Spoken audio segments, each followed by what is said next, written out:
This is to inform the public that Smile Radio is not liable to anything that the next program will discuss on air.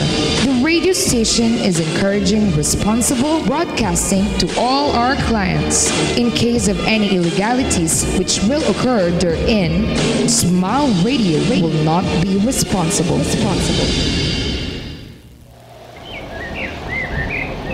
Alhamdulillah Rabbil Alamin wa salatu wa salam ala Rasulillah. Kami po ay nagaanyaya na makinig at subaybayan po ang aming programa na pinamagatan namin Islam is Solution for Humanity. Ito po ay mapapakinggan natin sa araw ng Miyerkules sa ganap na oras na alas 10 hanggang alas 11 po ng umaga. Dito lamang po sa Bataan Station 98.3 FM Smile Radio. Ito po ang inyong lingkod na tagapagsalita, Imam Saleh Beray, kasama po ang mga kapatiran sa likuran ng programang ito. Muli po ay inaanyayahan po namin kayo sa isang programa na kung saan ang siya pong magbibigay ng lahat ng kasagutan sa lahat at samot-saring suliranin o problema ng tao hinggil sa kanyang pananampalataya na kasagutang katotohanan at walang kasinungalingan. Tayo po ay magkita-kita at magkatagpo-tagpo sa programang ito sa araw ng Miyerkules, alas 10 hanggang alas 11 po ng umaga, insyaAllah. Wassalatu wassalam walhamdulillah Rabbil Alamin.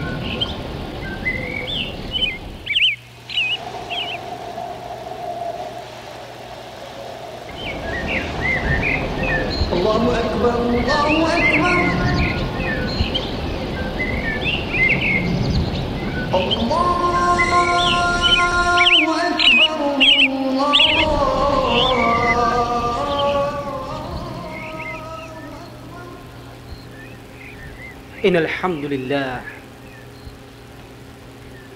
Innal hamdulillah nahmaduhu wa nasta'inuhu wa nastaghfiruh.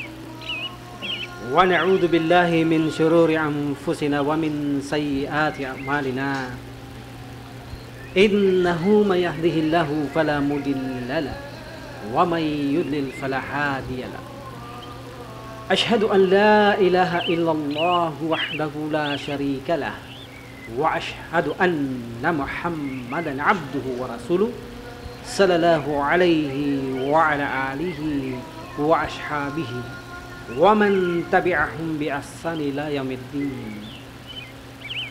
Ang lahat po ng pagpupuri ay sa Panginoong Allah Subhanahu wa Ta'ala lamang. Pinupuri po lagi natin ang Allah Subhanahu wa Ta'ala at sa Kanya lamang po tayo humihingi ng tulong at kapatawaran. Kaya ako po ay nagpapakupkup sa Panginoong Allah Subhanahu wa Ta'ala laban sa aking masamang sarili, ganun din po naman sa aking masamang gawa. Katotohanan kung sino mang patnubayan ng Panginoong Allah Subhanahu wa Ta'ala ay wala pong makapagliligaw sa Kanya. At ang sino namang iligaw ng Panginoong Allah Subhanahu wa Ta'ala ay wala pong makapagbibigay ng patnubay sa Kanya tungo sa matuwid na landas. Kaya't ganoon na lamang po ang pasasalamat nating mga kabusliman sa Panginoong Allah Subhanahu wa Ta'ala. Nalilikha niya tayo na pumipintig sa ating mga puso ang walang tunay na Diyos na karapat-dapat sambahin maliban lamang ang Allah. Kaya ako po ay sumasaksi na walang karapat-dapat sambahin maliban sa Allah Subhanahu wa Ta'ala, ang tanging bukod na nag-iisa at walang katambal sa pagsamba sa Kanya. At ako rin naman po ay sumasaksi na si Propeta Muhammad sallallahu alaihi wasallam ay Kanyang huling sugo at alipin. Sumakanya nawa ang kapayapaan at pagpapala ng Panginoong Allah Subhanahu wa Ta'ala, ganun din sa kanyang mga pamilya at ganun din sa kanyang mga kasamahan at sumunod sa kanila hanggang sa araw ng pagkabuhay na muli. Muli po, nandirito na naman po tayo sa programang Islam Solution for Humanity na mapapakinggan po tuwing Miyerkules sa ganap na oras na alas 10 hanggang alas 11:30 po ng umaga. Dito lamang po sa 98.3 FM Smile Radio sa Bataan po tayo.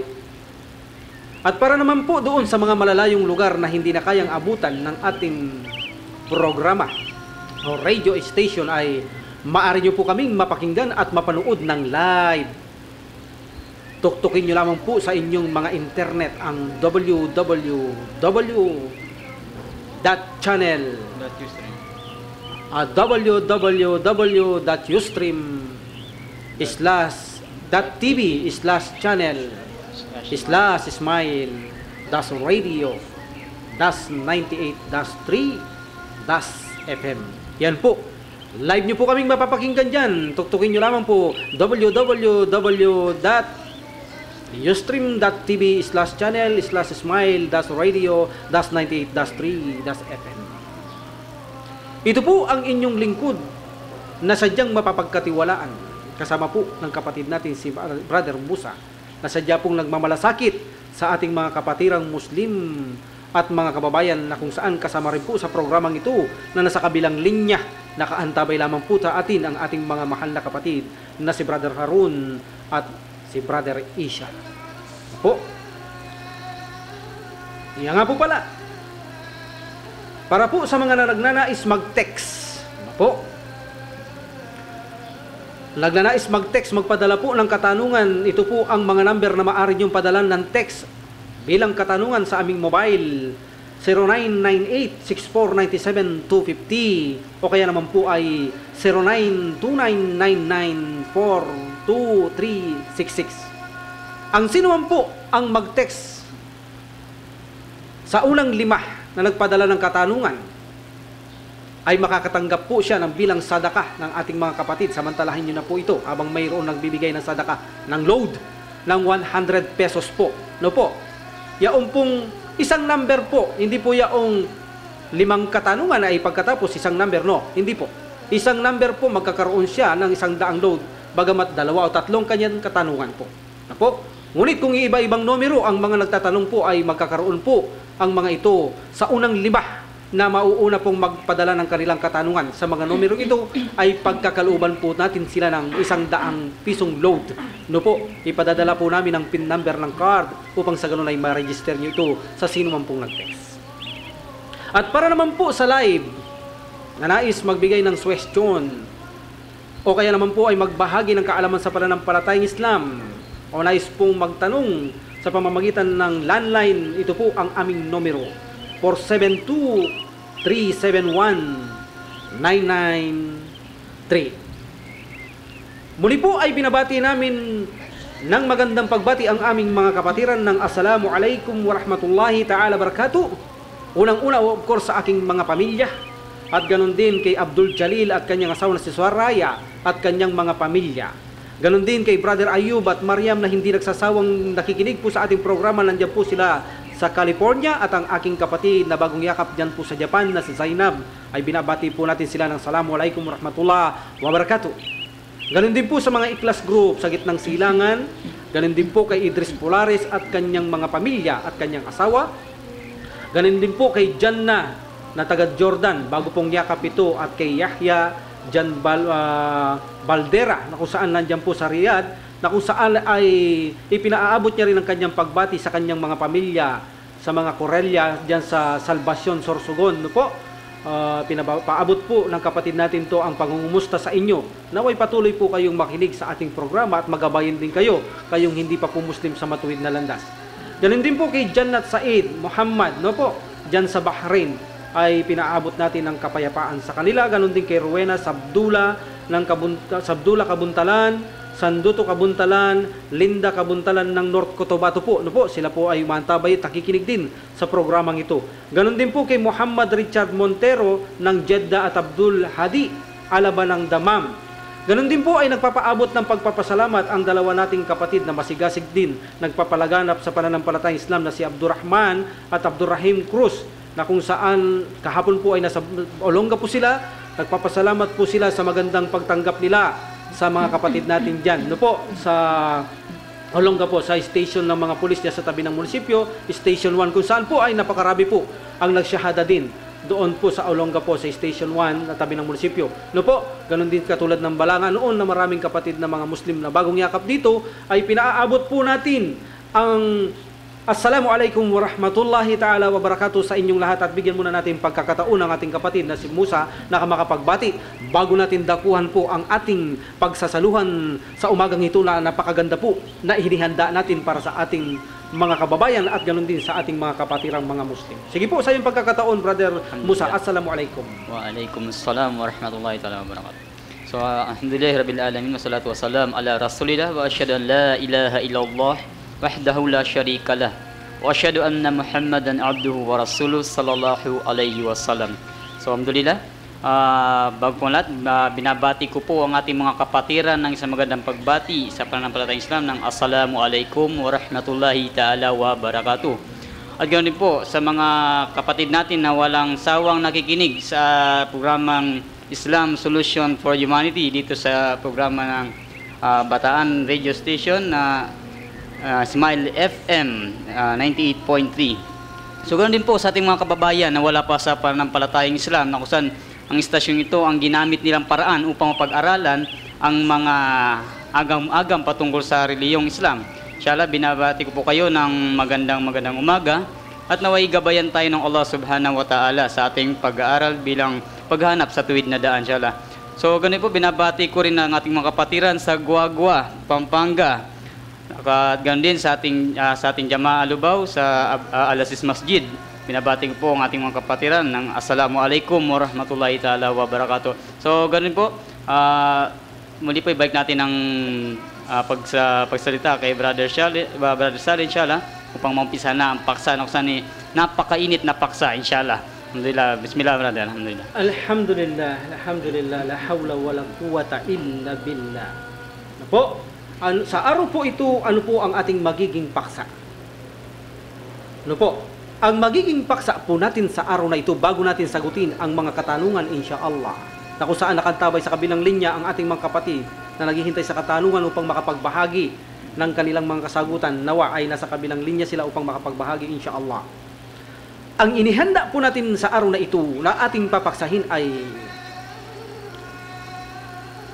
ang kahusayan, ang pinakamagaling na kasuotan ng mga kababaihan at pinakamasama na kasuotan ng mga kababaihan at mga resulta ng mga ito.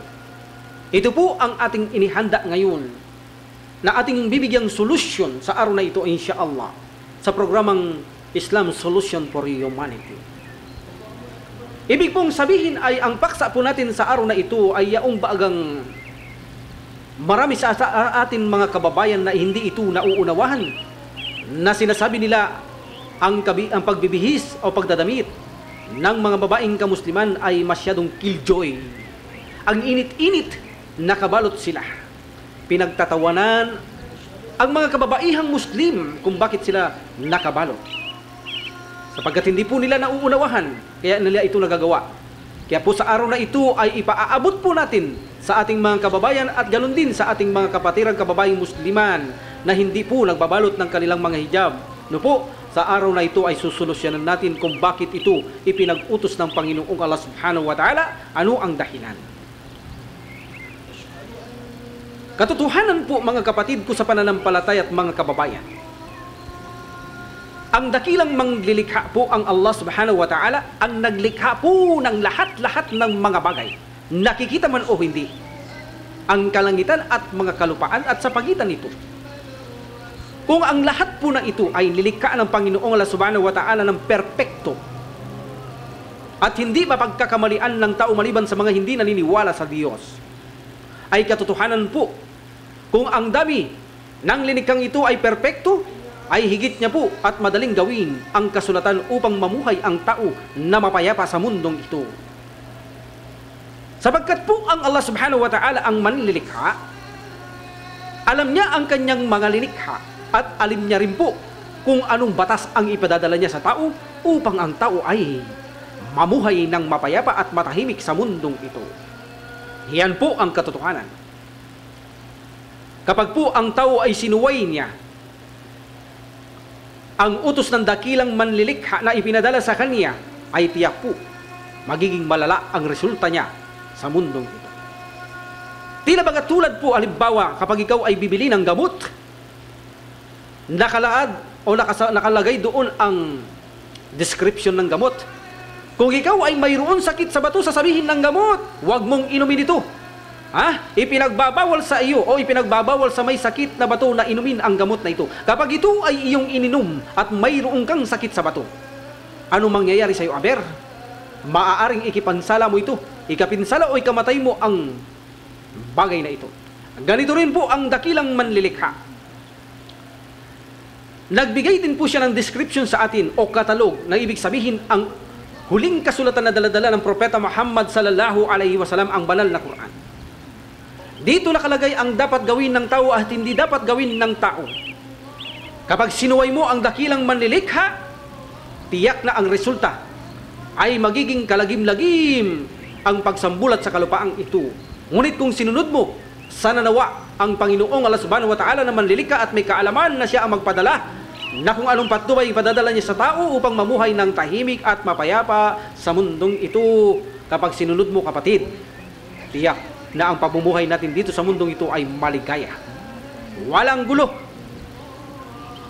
Masarap na pamumuhay ang ating mararanasan sa mundong ito. So dahil dito ay sinabi ng Allah subhanahu wa ta'ala, nagpadala siya ng aklat bilang panuntunan sa atin upang mapatnubay ng tao. Binanggit niya ito sa banal na Quran. Chapter 2, verse 185. A'udhu billahi minasyaitanir rajim. Bismillahirrahmanirrahim.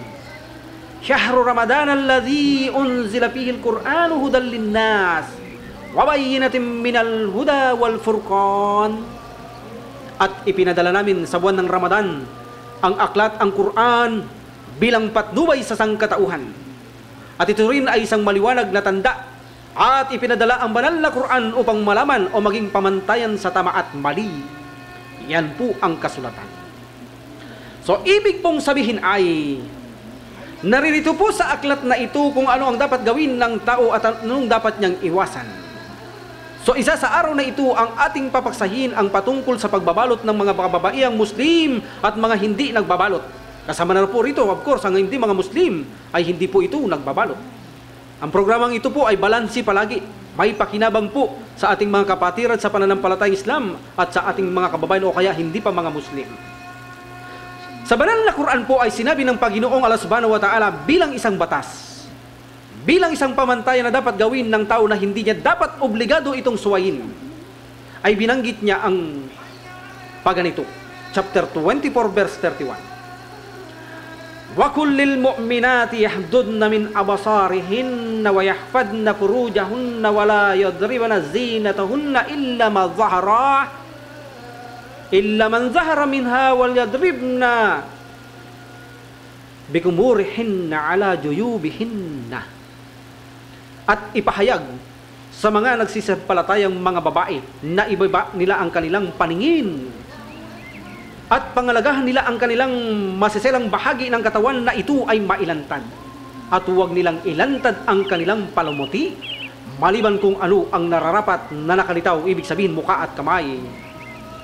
At iladlad nila ang kanilang belo hanggang sa dibdib.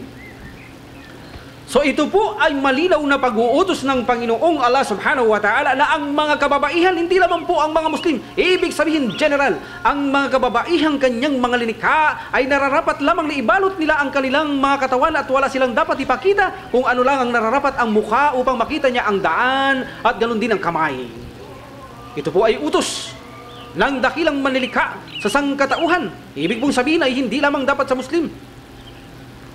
Ngayon po ay pupuntahan natin ang epekto ng pagsusuot na ito na ipinag-utos ng dakilang tagapaglikha sa mga sumunod at mga sumuway sa kanya. Kaya makinig ka, kapatid ko, na mga babaeng Muslim, ito ay malaking kapakinabangan sa inyo, lalo na sa mga hindi nakakaunawa kung bakit ipinag-utos ng dakilang tagapaglikha ang hijab, ang kasuotang babae ng mga kamusliman na nakabalot sila maliban sa mukha at kanyang kamay. Sige po, unahin natin ang unang epekto nito. Unahin natin para sa mga babaeng naghihijab, ibinabalot nila ang kanilang mga sarili. Ang unang-unang epekto po nito ay napapadalisay po ang mga puso ng kalalakihan at kababaihan kapag ikaw ay naghihijab, sister. nagiging dalisay ang mga puso ng mga kalalakihan, ganun din sa iyo. Gaya ng binanggit ng Allah subhanahu wa ta'ala sa banal na Quran, chapter 33, verse 53, wa idha sa'altumuhunna mata'am fas'aluhunna min wara'i hijab dhalikum atahharu liqulubikum wa qulubihinna. At kung nais ninyong magtanong ng anumang inyong naisin, kayo ay mangusap sa kanila, sa mga kababaihan, sa likod ng lambung, at ito ay higit ng magpapadalisay sa inyong puso, ganun din sa kanilang puso. Ibig pong sabihin ay, kapag ang babae ay nagbabalot at nakihijab, ang mga puso ng kalalakihan at kababaihan ay nagiging malinis, dalisay. Papaano po ito nangyari, Aber? Papaano po? Kapag ang mata ng isang lalaki, lalo na ito ay mayroong kalawang sa puso, ibig pong sabihin ay manyakis na lalaki. Kapag po ang mata nito ay walang nakikita, na maaring magbigay pansin sa kanya upang siya ay magnasa o matukso, ang puso po nito ay nananatiling dalisay. Hindi siya nagnanasa sapagkat wala siyang nakikita. Ang kanyang puso ay nagiging dalisay. Nagiging ligtas siya sa buhay na kung saan ang puso ay hindi nagdurusa. Ang puso ay hindi naliligalig, hindi nagdurusa. Mapayapa na namumuhay ang kanyang puso. Opo, mayroon pong buhay ang puso. Katotohanan po, ito ang tunay na buhay. Ang buhay ng puso, hindi po ang buhay dito. Mayroon po itong buhay at mayroon ding sariling daigdig ang puso. Mayroon po akong paksa na ganyan, na kung saan ang tunay na kaligayahan ng tao ay nasa buhay ng puso. At hindi po ito ang buhay na kung saan napapansin natin. Mayroon po talagang tunay na buhay na mararamdaman mo. Ang buhay ng mundong ito ay konektado po sa buhay ng puso. Kaya kung ang puso ay dalisay po, ay nararamdaman niya ang buhay na mapayapa at hindi nagdurusa ang puso ito. Ganon din sa iyo, sister. Dahil dalisay ang puso ng lalaking ito, dahil wala siyang nakikita sa iyo, ay hindi siya magpapakita ng masamang motibo sa iyo upang ikaw ay kanyang ligawan o magpakita siya ng anupamang estilo upang mapansin mo siya hanggang sa ikaw ay magnasa.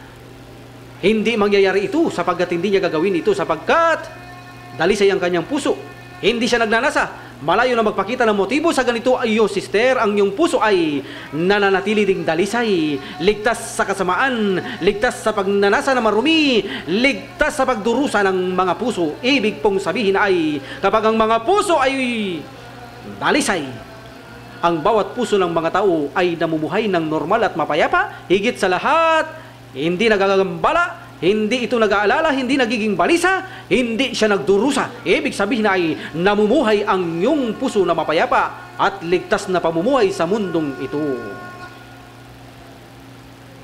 Iliwat naman po natin sa kabilang banda, sa mga babaeng ipinalilitaw ang kanilang mga buhok na nakalugay, mga magagandang katawan, mga hapit na kasuotan, mga magagandang mukha at mga binti na kung saan inilaladlad nila ito. Lalo na sa ating mga kababayan, ito ay talamak. Ano ang resulta? Ano ang resulta? Ang resulta nito kapag ang mata ay mayroon nakikita, bagamat minsan ay hindi man mga manyakol na kalalakihan, lalo na ang mga manyakol na mga kalalakihan, kapag ang mata ay mayroong nakikita, ang puso ay nagnanasa. Ang puso ay nagnanasa. Sa ganito, ang puso ng kalalakihan ay nababalisa. Hanggat hindi nakakamit ang kanyang pinaglanasan ay nababalisa. Sa ganito po, ang puso ng lalaking ito ay nagdurusa. Hirap na hirap ang kanyang puso sa ganitong sitwasyon. Dahil hindi dalisay ang kanyang puso, dahil may iroong kang iniladlad, sister, ang kalalakihan na ito'y nagnanasa ay naging balisa sa kanyang buhay. Nawawalan siya ng gana sa kanyang buhay. Nawawalan siya ng konsentrasyon sa kanyang buhay. Hanggat hindi niya nakakamit ang kanyang gusto, ang kanyang puso ay nagdurusa mula sa pagkaligalig sa bagay na ito.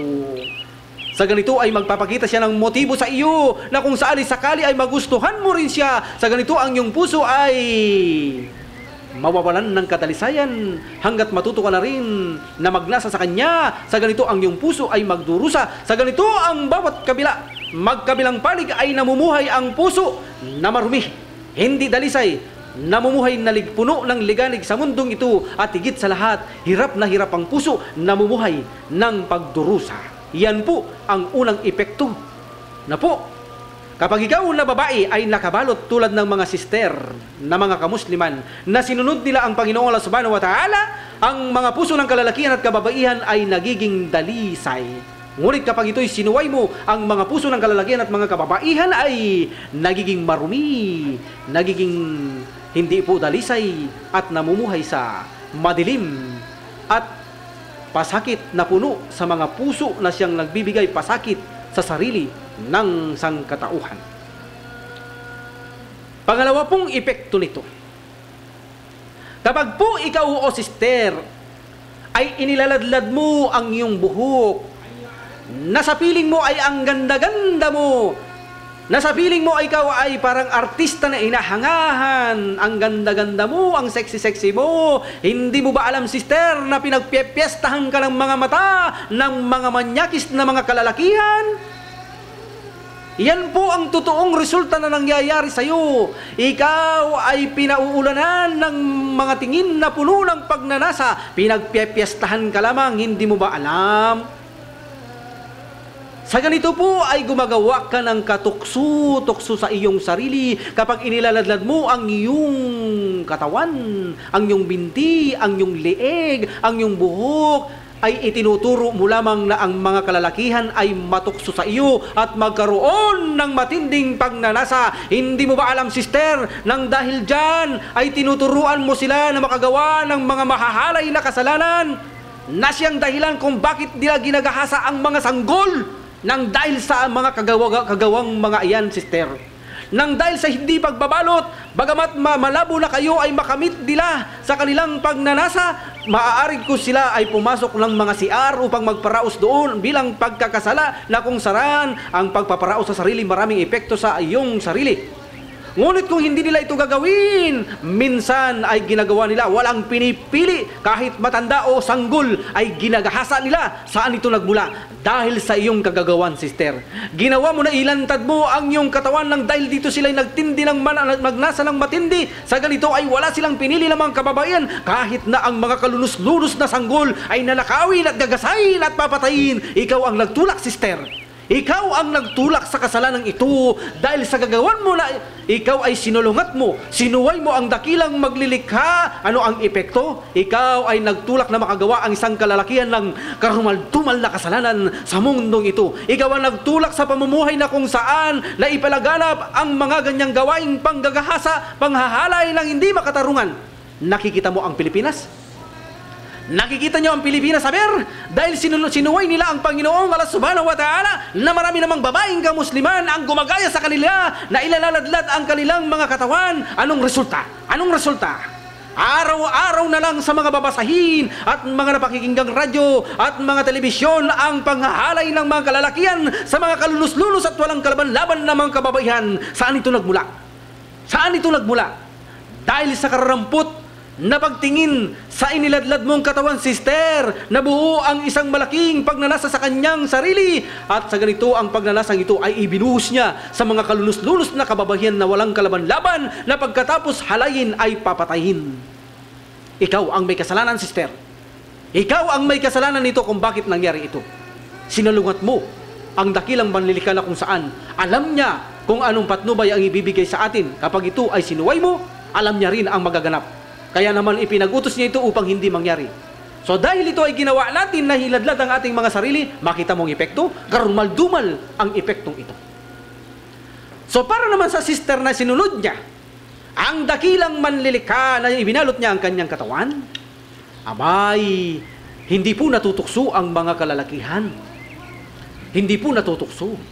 Namumuhay na dalisay ang kanilang puso.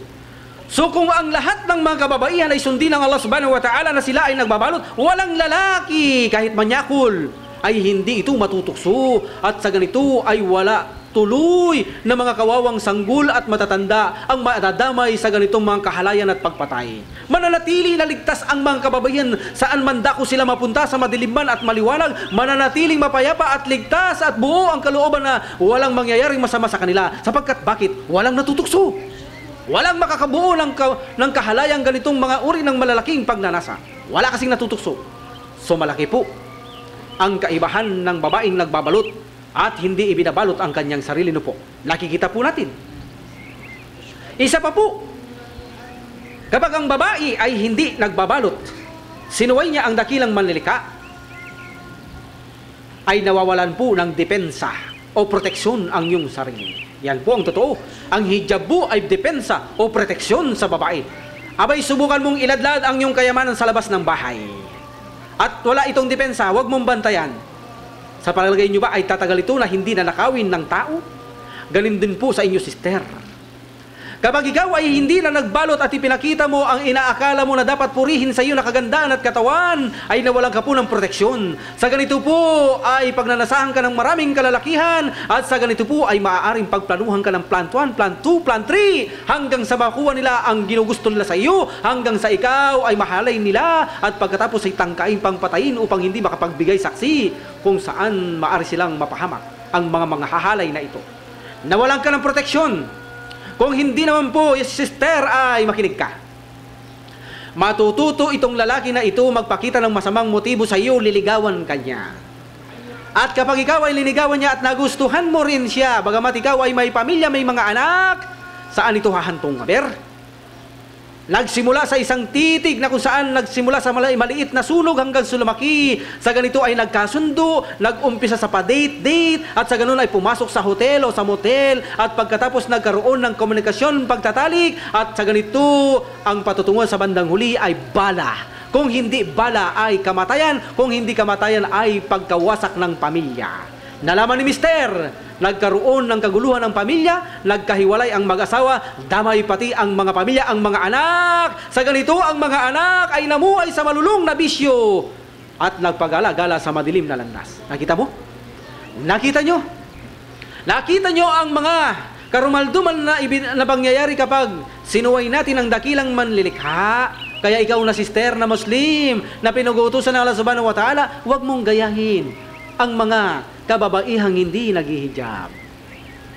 Samantala kung ikaw ay naghihijab, ay napoproteksyonan mo at nadedepensahan mo ang iyong pagkababae. Ikayong mga babae ay tinuturing sa pananampalatay Islam na parang pinakamahal na ginto. Itinuturing kayo ng ganito ng mga kamusliman, lalong-lalo na ang Allah subhanahu wa ta'ala na mapangalagahan kayo. Kaya ibalot nyo ito bilang proteksyon sa inyo upang hindi kayo pagnasahan ng mga manyakol na mga kalalakihan, upang hindi kayo pagplanuhan at may mga maganap na mga kasakit-sakit o mga karumaldumal na krimen sa inyo. Ilan lamang po yan. Ilan lamang po yan sa maaaring mangyari sa babae ang pinagkaiba ng nagbabalot o hindi. At ginagawa ng mga kababaihang hindi ibinabalot ang sarili, ay ginagawa po ninyo na hindi kagalang-galang ang inyong pagkababae.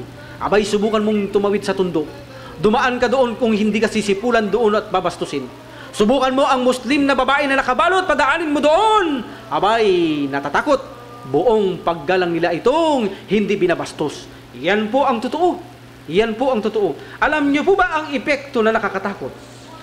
Ang mga panganib na mga babae na hindi naghihijab, dahil sa pagpapakita mo ng iyong kagandahan, ang mga binti, ang mga kaseksihan, ay maaari po kayong ma-rape. Maaari din po kayo na kung saan magkaroon ng mga anak na walang kasal. Ibig sabihin, dumarami ang mga batang bastardo tulad sa Pilipinas. Ang resulta ng mga walang hijab ay natututo silang manligaw. Nagliligawan hanggang sa mapupunta sa syota, hanggang sa makabuo ng bata, walang kasal. Bago kasal ay anak muna. Subhanallah. Mga illegal sa harapan ng paningin ng dakilang manlilikha sa anumang aklat. Nabagamat kahit hindi totoong aklat, ito ay ipinagbabawal. Ikaw din ay nagmumurahing paninda sa palengke, sister, kapag ikaw ay hindi nakabalot, para kang mumurahing paninda. Kung saan pinagpepestahan ka ng langaw doon sa palengke at nagiging malala ang kalagayan ng kababayan sa kanyang kaignorantehan. Yan po ang dahilan kung bakit po ipinag-uutos ng dakilang manlilikha ang paghihijab. Ang pagbabalot na kasuotan na dapat obligadong gawin ng mga kababaihan hanggat ito po ay nagbibigay ng pagnanasa sa mga kalalakihan. Mayroon po ngayon sa ating mga kamusliman, makinig ka sister, makinig ka. Ang utos ng Allah subhanahu wa ta'ala na paghihijab ay ikinahihiya nila. Ikinahihiya nila ang isang utos ng Panginoong Allah subhanahu wa ta'ala.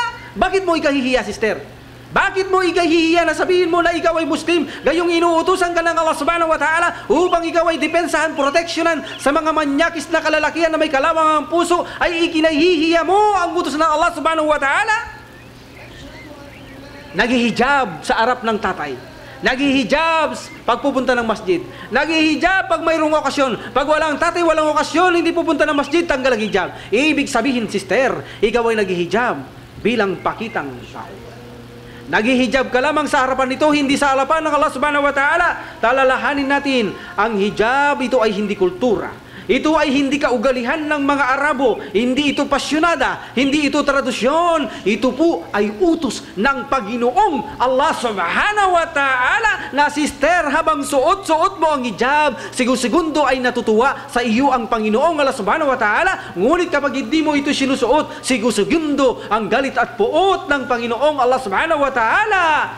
May nasa sa iyo, sister. Kapag nadatnang ka ng ganyang kamatayan, sige ka, sister. Nakita ng Propeta Muhammad sallallahu alaihi wasallam ang mga nagpapakita ng buhok na ipinakita ng Allah subhanahu wa ta'ala ang mga babaeng ito na nakalantad ang kanilang mga buhok sa mundong ito, na sila ay nakasabit doon sa impyerno ng apoy at sinusunog at binubuhusan ng kumukulong tubig ang mga utak ng mga kababaeng ito na isinalaysay niya ito kay Fatima radhiyallahu anha sa kanyang anak. At nananangis ang Propeta Muhammad sallallahu alaihi wasallam habang ito ay isinasalaysay niya kay Fatima radhiyallahu anha. Yan po ang isang parusa sa mga babaeng ipinilaladlad nila ang kanilang mga sarili. Maaari lamang pong iladlad natin ang ating mga kagandahan o ang ating mga aura sa ating mga mahram na hindi maaaring ipakasal sa atin o hindi natin maaaring maging asawa.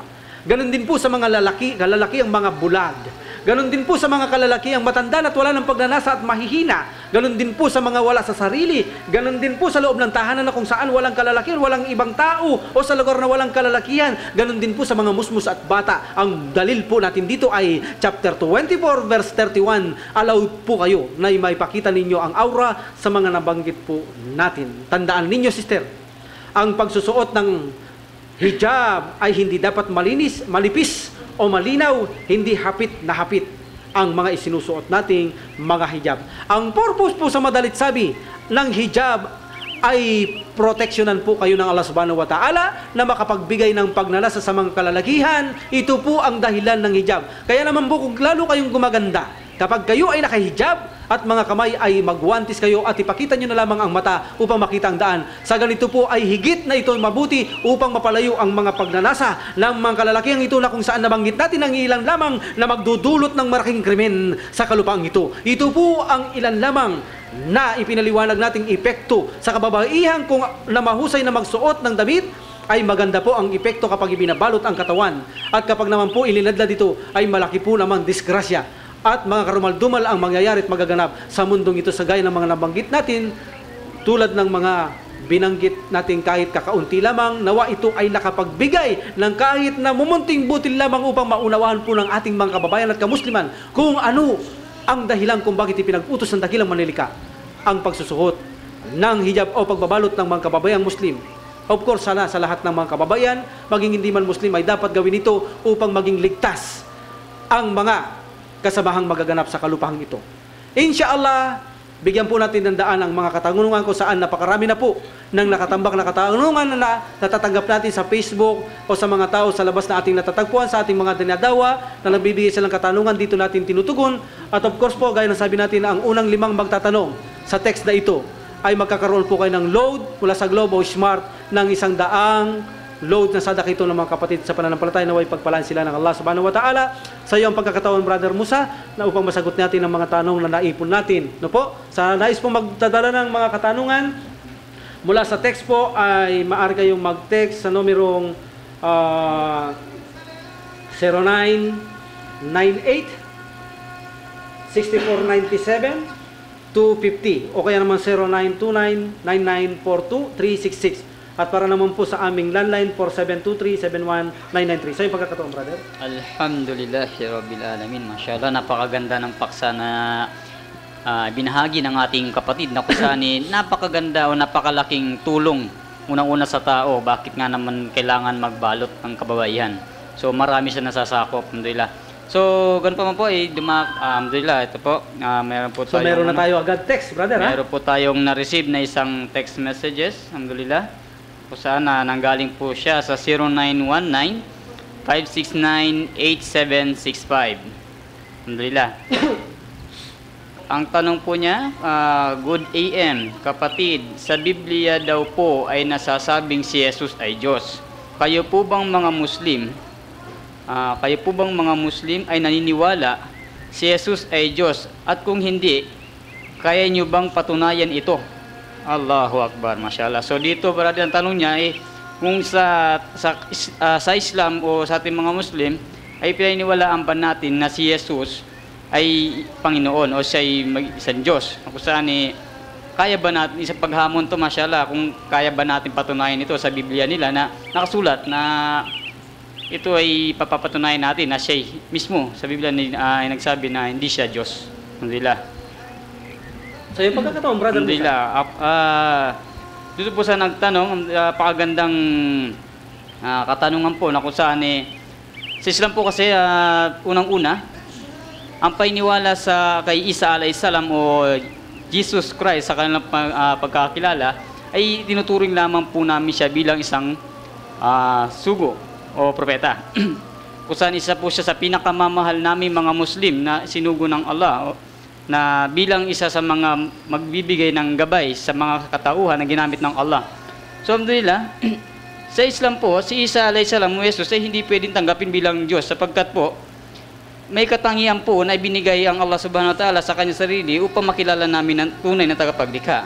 Pero kung hamon po ninyo is patunayan kung si Jesus nga ba ay tunay na makikilala patunayan na si Jesus sa Biblia ay hindi Diyos. Alhamdulillah. Dito po magbubukas po tayo ng santalata sa Biblia na kung saan mismong ang tagapaglikha si Jesus ay nagsabi na siya sa Mateo 4 talatang 7 na sinabi sa kanya ni Jesus,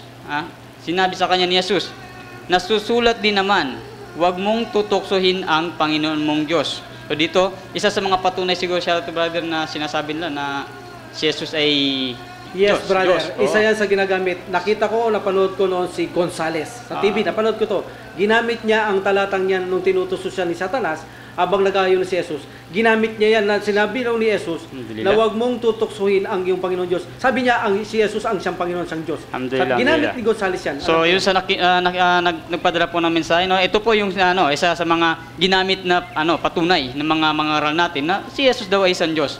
So dito, kung babasahin mo, balikan natin yung sinabi sa Mateo 4. Malinaw dito sinabi niya na sinabi sa kanya ni Jesus, sa kanya ni Jesus. Ibig sabihin, sinabi sa kanya. Hindi sinabi ni Jesus. Sinabi sa kanya ni Jesus. Nasusulat din naman, wag mong. Malinaw doon wag mong. Hindi sinabing wag ako, wag ako tutuksoin. Pag sinabing ako, means doon siguro madiniwala tayo na sinabi ni Jesus siya yung Panginoon. So dito sinabi niya, wag mong tutuksohin ang Panginoon mong Diyos. So bilang kasunod sa talata, brother, na nagtanong, dito po sa makikita po natin bilang kasunod sa buksan po natin ng Marcos 12, talatang 29, na kung saan sumagot si Jesus, ang Pangulo ay pakinggan mo. Malinaw, sumagot si Jesus. Nakatala po to sa Marcos. Kung meron po kayong Biblia, kung mababasa po ninyo ito, Marcos 12, talatang 29, na kung saan sumagot si Jesus. Ang Pangulo ay pakinggan mo. Malinaw po, palaging mayroong mo. Hindi siya sinasabing pakinggan nyo ako. Palaging may mo. Kung saan sinabi niya, O Israel, ang Panginoon nating Diyos, ang Panginoon ay iisa. Nating. Malinaw po lagi sinasabi natin yung mga salitang to, nating Diyos. So ibig sabihin dito, hindi po sinabi na Panginoon nyo akong Diyos. Wala siyang pag-angkin. So ito tumutukoy sa Panginoon nating Diyos, ang Panginoon ay iisa. Alhamdulillah. So dito po, abante mo yan, brother. Abante mo 32, verse 32. 29 yan, di ba? Verse 29 siya, brother. Ibante mo ng Marcos. 32, ibante mo ng versikulo 32. Anong sabi ng taong eskriba sa kanya? Sa Marcos 12, talatang 32. Alhamdulillah. Hindi na brother, iyan natin siya para mas malinaw siya. Kung ani natin yung Oo, yan ang isa sa tagapakinig na mayroon din siyang sinabi at nagpatunay kay Jesus. No? Sa chapter 29 verse 32, brother, no? Chapter 29. Verse 32. Nagpatunay yan, isa siya nakinig kay Jesus na sinabi niya, "Dinggin mo Israel, ang ating Panginoon, ang ating." Ibig sabihin, kasama siya, brother. Ang ating Panginoon ay iisang Diyos. Panginoon o iisang Diyos. Ibig sabihin, pati si Jesus, kasama siya rito na ang kanyang Panginoon ay ang Allah subhanahu wa ta'ala o ang iisang tunay na Diyos. No, brother? So, mismo si Jesus, sinabi niya, ang ating Panginoon ay iisang Panginoon. Anong sabi ng eskriba?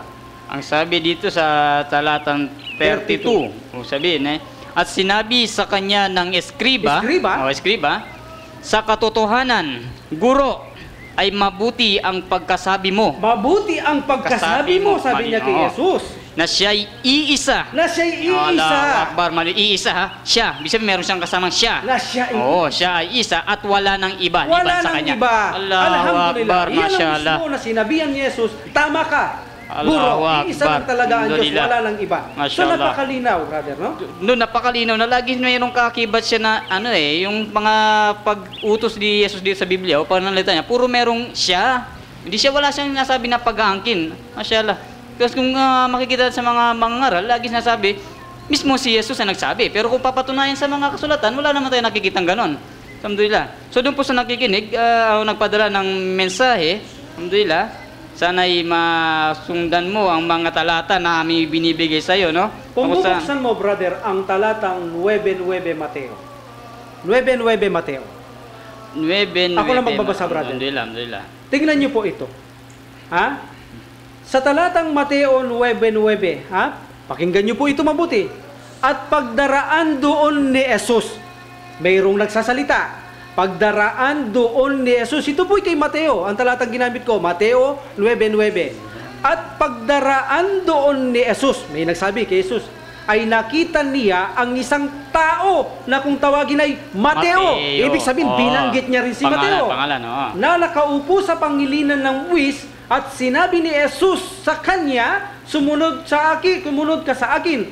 At si Mateo ay tumindig at sumunod sa kanya. Ibig sabihin po ay, sino ang nagsasalita rito? Bagamat ito ay ayon kay Mateo. Bakit tinutukoy si Jesus? Tinutukoy niya rin si Mateo. Sino ang nagsasalita dito na kung saan ginagamit pa nila ng aya kay Satanas na huwag mong tuksuin ang iyong Panginoon Diyos, bagayong hindi naman alam kung sino ang nagsasalita dito sa Mateo na ito. Itong malaking problema ng ating kababayan dahil tinignan ko ito sa Encyclopedia Britannica, unknown ang nagsasalita nito. Masyaallah, napakaganda na napasok na yung unknown na yan. Masyaallah. Yung sa napanood ko, brother, mas matindi pa nga yun eh.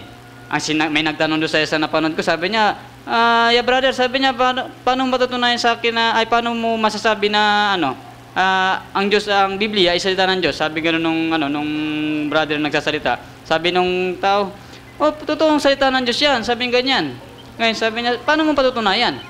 Anong sino nagsulat? Sabi ganyan.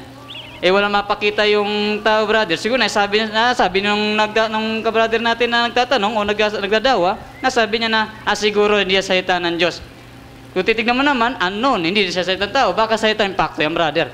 Allahu Akbar siya. Hindi ko alam. Pero ang katotohanan ay ang Biblia, mga kababayan, ay hindi po ito talagang salita ng Diyos. Totoo, napakalinaw. So bakit pa natin ginagamit ng reference ito? Ito po ang kanilang hinihiling Ayan ang kailangan. Dito tayo sumagot Alhamdulillah. Ito po binibigay. So ito yung paghamon kasi sa atin ng nag-text na kung saan kaya na ba natin patunayan sa Biblia nila na hindi siya Diyos. Alhamdulillah, brother. Alhamdulillah. So baka magbigay ka ng malinaw mula talata, brother, na talagang Diyos ang tinutumbok ni Jesus, ay bigyan natin sila, brother. So alhamdulillah. So dito bigyan natin ng buksan natin yung 1:5 talatang 24. Ito medyo na to, brother. Alhamdulillah. Doon po sa nag-text, pakinggan po sa mga nakikinig. 1:5 talatang 24. Katotohanan, sabi niya. Katotohanan ang sinasabi ko sa inyo. Ang dumirinig sa aking salita, sabihin, pag sumusunod. Nangaral siya, nangaral siya, pinakikinggan mo siya. Ang sino man dumirinig sa aking salita at sumasampalataya sa kanya na nagsugo sa akin. Malinaw. Ibig sabihin, malinaw na. Malinaw siya, malinaw. Isinugo lang siya. So mayroong nagsugo sa kanya. Meron. So ito ang nagsugo sa kanya, brother. Makikita mo yan sa chapter ng 1. Diyan mo makikita ang sinong nagsugo na sinasabi niya. Sa chapter ng 1, ang chapter 17. Sa 1, chapter 17, verse 3. Verse Diyan 3. malinaw na Ito, ipinahayag alhamdulillah, ni Jesus ang Diyos na yan, brother. Basahin natin ha. Alhamdulillah. At ito ang buhay na walang hanggan. Na laging pinasabi sa Buhay na walang lagi hanggan, tinuturo yan, walang oo. kamatayan. Ibig sabihin, Alhamdulillah. paraiso. Ito ang buhay na walang hanggan, na ikaw ay makilala nila na iisang Diyos. Bisan malinaw, iisang Diyos. Iisang Diyos, makilala ang nila. nag-isang Diyos. Lagi may nila. Mayroon yan. At Diyos na tunay. tunay. Ibig sabihin, may peking Diyos. No, bro? Meron siguro. So sa ating kasi sinasabi, la ilaha illallah, walang tunay na Diyos maliban sa Allah. Dahil mayroong nagtapanggap na ginawa ng Diyos, peke. So sabi na Jesus Kristo, ito ang buhay na walang hanggan, na makilala kanila na iisang tunay na Diyos. At sa makatwid baga ay si Jesus Kristo ay iyong isinugo. So napakalinaw po, no brother? Pagpatuloy mo, So brother. doon nga po sa nagpadala ng mensahe at ng mga sa nakikinig, inshallah, sana ay wag po natin na panatilihin lagi na lang tayong opo ng opo sa ating mga ngaral. Bagkus kailangan din po natin magkaroon ng pagsasaliksik. Sapagkat di natin po alam, baga sa tao, hindi po tayo pwede magtiwala lang kung kani-kanino na lamang, kung lalo na kung ito'y walang mga basehan. No? Okay, so malinaw na siguro yan, brother. So Alhamdulillah. brother, mayroon akong katanungan dito na binigay ito. Sabi niya, tanong ko lang, sinasabi ninyo lahat ng mga propeta, yung sa narinig namin nakaraang paksa ay Islam ang relihiyon, sila ay mga Muslim. Mapapatunayan niyo po ba si Jesus sa Biblia na siya po ay Muslim? So yan ang tanong niya, brother. Mapapatunayan ba raw natin na si Jesus ba sa Biblia na siya raw po ay Muslim? So una sa ating banal na Quran, brother, sinabi ng Allah subhanahu wa ta'ala, no? Sa chapter 3 po, verse 52, nang makita ni Jesus ang kawalang paniniwala nila sa panahon nangangaral siya sa mga tao, na sinabi ngayon ni Jesus na ito'y reveal ng Allah subhanahu wa ta'ala kay Prophet sallallahu alaihi wasallam, falamma ahassa Isa minhumul kufra qala man ansari ilallah qala al hawariyuna nahnu ansarillah amanna billahi washhadu bi anna muslimun.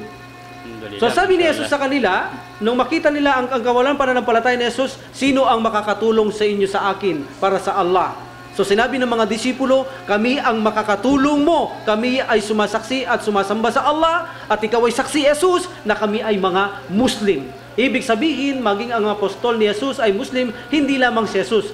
So kaya ba nating patunayan ito, brother, sa kanilang mga aklat na si Jesus ay Muslim? So halimbawa, magbigay ako ng isa, brother, sa chapter 27, verse 46, na si Jesus mismo, nang siya ay maipako sa krus, na siya ay tumawag na Eli, Eli, lama sabaktani. Diyos ko, sabi ni Galileo, mama ko, iisang Diyos lang yan. Ang tinatawagan niya na makapagliligtas sa kanya, o bakit pinabayaan siya, na ibig sabihin po ng Eli, Eli, or Ela, Ela, or sa Hebrew Elohi, or Elohi, ang ibig pong sabihin ng mga ito ay semantika na lengguwahe, na kauri o katangian. Ang semantika, brother, ibig sabihin nito, isang sangay na kung saan lengguwahe ito na may katangian o may kaugnay sa katangian o kauri. Ang Eli na tawag dito ni Jesus ay tumatawag siya sa nag-iisang Diyos. Bagamat din ganun din si Moises sa Deuteronomio 6:4, makikita nyo, tinutukoy niya rin sa Diyos. Dito si Jesus, tinutukoy niya sa Diyos. Ang propeta Muhammad sallallahu alaihi wasallam, tinutukoy niya Diyos. Mayroon itong katangian o kaurian na iisa lamang ang kanilang tinatawagan. Kaya ang salitang Eli or Ela or Elohi na ginagamit ni Moses at ni Muhammad sallallahu alaihi wasallam, ito ay semantiko na lengguwahe, magkauri. Tumatawag sila sa nag-iisang tunay na Diyos. Nagpapatunay sila ay nag-iisang, tinatawagan nila ang nag-iisang Diyos. Nagpapatunay sila ay mga Muslim. So, ibig sabihin, doon sa sinabi niya, nasa Biblia yung brother, ha? Eli. Malinaw doon, Eli, lama sabaktani. Ito ay semantical pangalan ng Allah. So bilang dagdag brother siya, no, sa sinabi mga kaya ba natin magbigay ng isang mga talata o kahit sa Biblia na lang. Yan ang maganda, brother. No? Yan ang pinakamaganda. Siguro makapagbigay tayo ng talata mismo sa Biblia. So mas maganda sa Biblia. Pinupuntong talagang Muslim. Kasi lagi natanong lang kung lagi lang sa Quran, gano'n. Kung iba naman kasi hindi na naintindihan ng Quran, ba't di lang tayo pumasok din sa Biblia, inshallah, magbigay tayo ng talata na patunay na si Jesus ay isang propeta o Muslim. Pero bagamat bago ang lahat, brother, wala kang makikita sigurong Muslim na salita sa Biblia. Wala, Iliwat wala. muna natin, Oo. brother. Iliwat mo muna Alhamdulillah. kung anong ibig So, sabihin. Tagalog yan eh. Tagalog, alhamdulillah, yung sa bibigyan natin siguro ng basihan, hindi siya natin masasabi na Arabic talaga. So, ibig sabihin kasi sa Islam, ang bawat salita sa Islam na Arabic, meron siyang mga tulad ng Islam. Ano ba ang Islam? Di ba? Ito pagsunod sa isang reliyon na binigay ng Allah para pagsunod sa Allah. So, ngayon, bibigyan natin siya ng talata sa Biblia na kung saan nagpapatunay din na si Jesus ay nagsalita ng mga bagay na ginagawa sa Islam o ginagawa ng mga Muslim. Patunay na tulad sa atin, nagkakaroon tayo ng pagbati na kung saan natawag na Assalamu alaikum. So, Yes, di ba? brother. Ginagamit sa Biblia ni Jesus palagi sa mga apostol Ngayon, niya. bibigyan natin ngayon siya ng isang talata sa Biblia na ginawa rin ni Jesus pala na nagsalam din siya sa mga tao. Mashallah. So, buksan natin ng talatang 1:20-21. Buksan po natin siya. Alhamdulillah.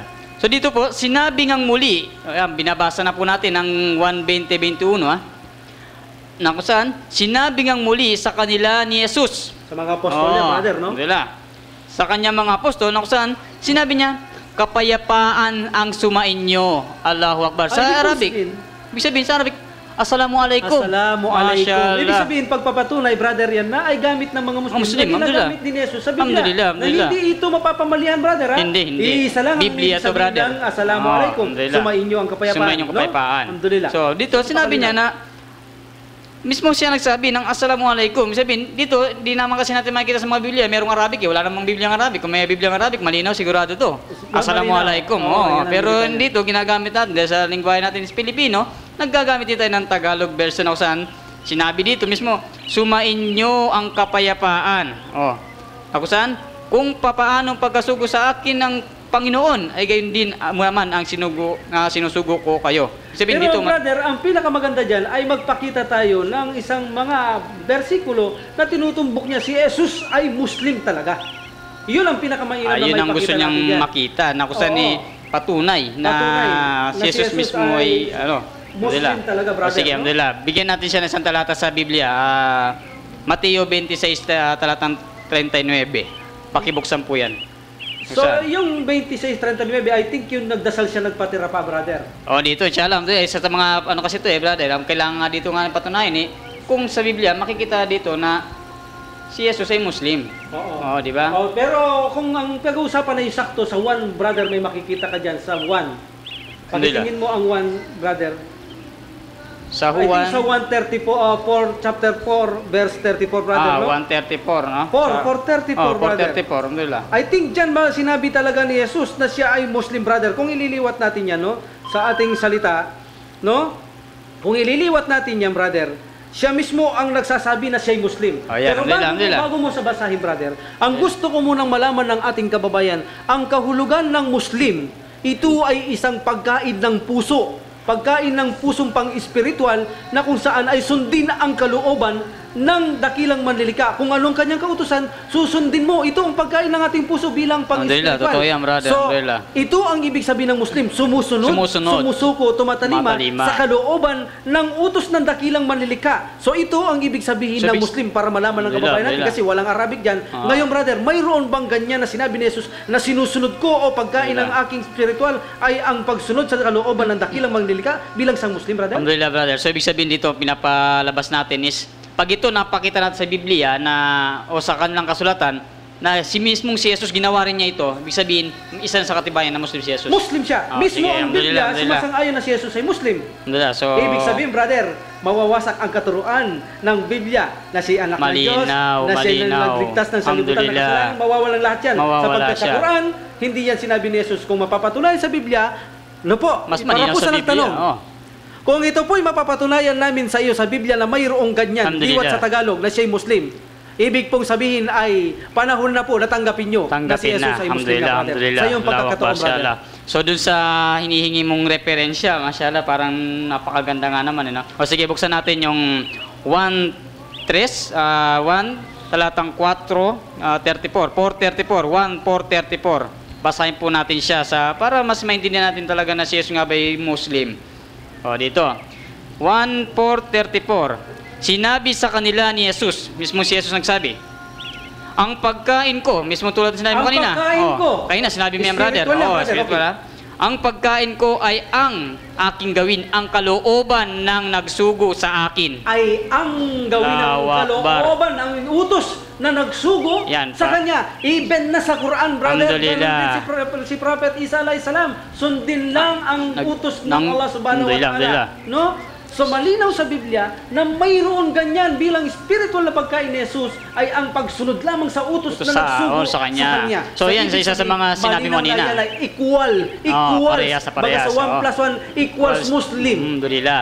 Yan, yung talata na yan, brother, bago ko inanto sinabi mo na kanina na ang sa Islam ay ang pagkain ay ang pagsunod. Pagsunod, spiritual yan, hindi physical. Oo, hindi pagkain to, Spiritual yan. spiritual to. So doon sa talata na sinabi ko, mismo tumugma doon sa sinabi mo. Alhamdulillah. Alhamdulillah. Nasunod sinabi niya, ang pagkain ko ay Alam niyo ba, ang brother, pagsunod. Sa Islam, Alhamdulillah. sa pag-aaral natin sa Islam, mayroon sariling pagkain ang puso. Mayroon itong sariling pagkain. Mayroon Alhamdulillah. akong paksa sa YouTube niyan, no? Ang buhay at lihim ng daigdig ng puso. Mayroon niyang pagkain paano siya mapapasigla, mapapalakas, mabubuhay ng patuloy. Ang kanyang pagkain ay spiritual. Ang kaalaman hinggil sa mga binigyan ng aral ng Allah subhanahu wa ta'ala. Ito ang kanyang pagkain ng mga aral ng mga propeta na ipinadadala sa mga bawat propeta sa panahon nila, brother. So, sa Biblia, malinaw. Mayroon din pagkain si Jesus. spiritual. Anong pagkain? Ang pagsunod. Alhamdulillah, malinaw. Para kadagdagan na rin siya na isa pang para na ililiwat natin yung gawain ni Jesus sa ginagawa ng mga Muslim. Mas mainam siguro magbigay pa tayo ng talata. Kahit na yun na lang.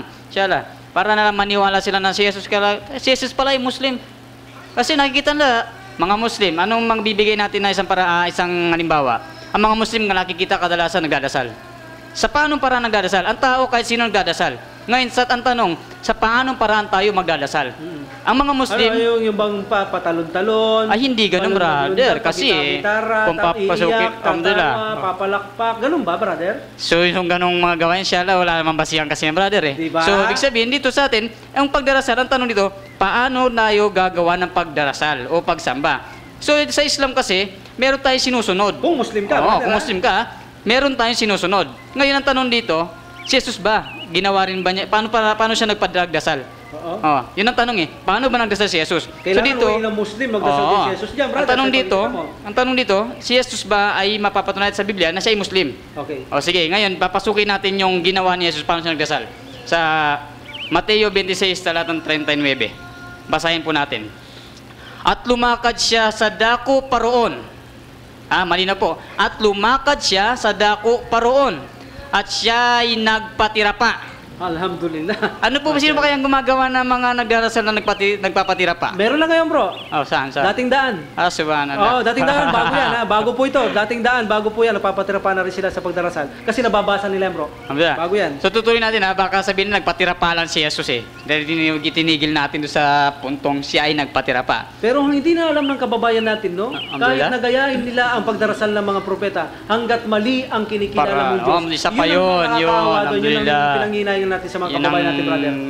No? Kaya bakit nandito ang programang ito? Siguro kung yung dating daan, gagawin niya pamaraan ng mga Muslim, siguro, baka doon, inshallah. Tapos kumilala siya nag-isang tagapaglikha. Magiging Muslim din sila, brother. Tsaka karagdagang na yun, simbahan siya, masjid sa Quiapo kasi napakalaki na nun sa Quiapo pwedeng gawin masjid yun. So bilang pagpatuloy natin yung binasa nating talata. Ako natigil tayo dun sa nagpatira, baka sabihin narinig, nakikinig, nagpatira pa lang pala si Jesus dito, basahin natin ng diretsa. At lumakad siya dako paroon, at siya'y nagpatira pa, at nanalangin. Sa Arabic, nagsala. Yan malinaw po Nanalangin. yan. Napakalinaw. So, sana po ay nabigyan natin ng magandang kasagutan. Itong nagtanong, napakalinaw po ng kasagutan natin, brother. No? Kung wag lang tayo magbingi-bingihan, tanggapin lang natin ang katotohanan, tiyak na walang duda ang ating sinagot ay mula na sa kanila mismo. Nakasulatan na, no? Na nagpapatunay si Jesus ay Muslim, ang way niya o paraan niya maging pagdasal ay Muslim. So para po sa nagtanong, ano bang number niya, brother? Ang nagtanong ng... Yung number niya, brother, para may bigay natin mamaya, text natin. Alhamdulillah. Sino yung unang nagtanong? Oo, yung sa unang text? Oo. Yung nagdasal, alhamdulillah. Ang nag-text na yon, ang number niya is... So, antabayanan niyo po mamaya pagkatapos ng programa, ay ipadadala po namin sa iyo. Dito mo na binasa sa Alhamdulillah. Ay ipadadala po namin mamaya ang pink card po ng number nito upang sa ganun ay ma-register nyo. Ang tanda po, 0919 kanina, brother, no? 0919-569-8765. 569-8765. Kung magtatanong po kayo ulit, ibig po sabihin na hindi na po 200, 100 lang pa rin po yan, no? No po, okay po. So, hintayin nyo na lang po mamaya ang inyong libreng load mula sa Sadlaka na pinagkalooban na sa bantalang aming mga kapatid na may pagpalan sila. Alhamdulillah. Yung sa... Pero may bagong text ako narinig. Alhamdulillah. Meron pong nagtanong dito na kung saan ang tanong naman niya. Number bro. Alhamdulillah. Sa number na 0928-737-1121. Alhamdulillah. So dito po, nag-text po, ang sabi niya, siguro nakikinig to brother, no? Kasi medyo ano yung text nito. Ibig po bang sabihin, mali po ang mga ipinangaral nila Eddie Villanueva at Eli Soriano at Felix Manalo? Kasi, ano yan? Ay, nag-text na naman. Kasi, Biblia rin po ang mga hawak nilang libro eh. Ibang number ba yan, brother? Alhamdulillah. Nakikinig siguro to brother kasi kukontra siya sa... So, ibig pong sabihin ay, wala na pong paligoy-ligoy, ang Biblia po ay hindi salita ng Diyos. Yun po ang sagot Mas sa nagtanong. malinaw pang pag-aaralan nyo po ang daladalang ebanghelyo ni Barnabas. Mas maganda pa pong pag-aralan nyo yan sapagkat mas malapit po ang aral ng aklat na yan na dala ni Barnabas o gospel ni Barnabas. Mabibili nyo po yan kahit sa SM, meron yan sa mga mall. Alhamdulillah. Gospel ni Barnabas, malapit na malapit po ang aral niyan sa aral ng mga tunay na Muslim o aral ng pananampalatayang Islam. Yan po ang pag-aralan nyo, mas malapit po yan. So doon po sa nagtanong, yun, napakalinaw po na kung saan mismong narinig naman po ninyo sa ating mga binigay na kasagutan, talagang napapakita natin mong basihan. Paano sasabihin na salita yan ng Diyos? Tulad halimbawa, bigyan kita ng Deuteronomio. Patay na si Moises, meron pag nagsasalita. Sabihin niya, si Moises namatay, inilibing siya sa libis ng Moab, at ang Panginoon ay nag-utos sa kanya na ganito. Ibang nagsasalita. Pag tinanong mo o titignan mo sa Encyclopedia Britannica, sabihin doon, unknown. Lagi lang ganyan. Paano mo papaniwala na salita ng Diyos kung ang salita ay hindi nila alam kung sino mismo ang nagsasalita sa nilalaman ng loob ng kasulatan? Biruin mo, patay na si Moises, bro. May revelation pa ng maandar. Tinutukoy niya pa si Moises. Tinutukoy niya rin Panginoon. Sino siya ang nagsasalita? So, dahil hindi mo alam, paano mo mapapatunayan dito ay salita ng Diyos? At katotohanan ng Biblia, brother, tad ito ng kontrahan, brother. Totoo yan, brother. Sinabi mo na kung saan yung Biblia talaga ganyan. No? Hindi natin may lilingid yan. Ang mahirap naman kasi sa ating mga kababayan, patuloy lang silang panay lang opo, pango, opo. Wala silang pagsasaliksik. Tsaka ang maganda sa programa pong ito, mga kababayan namin, no? Hindi po namin plano ang manakit o mapagbotihan ng inyong reliyon.